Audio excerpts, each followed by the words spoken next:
অপরাধীদের প্রায়শ্চিত্ত ও আলোর পথ দেখানোর জন্যই কারাগারের সৃষ্টি।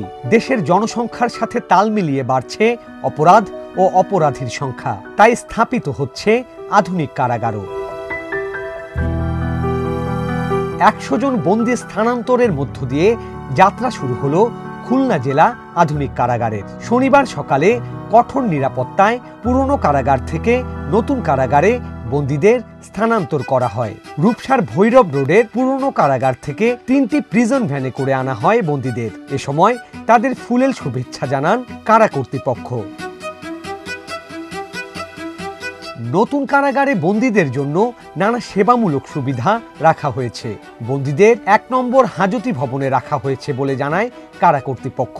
আমাদের এখানে হাসপাতাল আছে, সমাজসেবার অনেক প্রতিষ্ঠান আছে, কর্মসংস্থানের অনেক কাজ হবে, লাইব্রেরি আছে এবং ডে কেয়ার সেন্টার আছে। যারা মায়ের সাথে শিশু আসবে সেই ডে কেয়ার সেন্টারে থাকবে।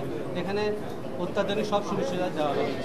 পরবর্তীতে পূর্ণাঙ্গ জনবল নিয়োগের পর ধাপে ধাপে সব বন্দীকে নতুন কারাগারে নিয়ে আসার কথা জানান তারা। আমাদের যে নবনিয়োগপ্রাপ্ত কারারক্ষীরা রাজশাহীতে কারাগারে প্রশিক্ষণ গ্রহণ করছে, এদের প্রশিক্ষণ শেষ হলে আমরা দ্রুত ইনশাআল্লাহ এখানে পদায়ন করব। ২০১৬ সালের জুন মাসে কাজ শুরু হয় নতুন এই কারাগারে। ২৬৮ কোটি টাকা ব্যয়ে নির্মিত এই প্রকল্পের ভবনগুলো ২০২৫ সালের জুন মাসে বুঝে নেয় কারা কর্তৃপক্ষ।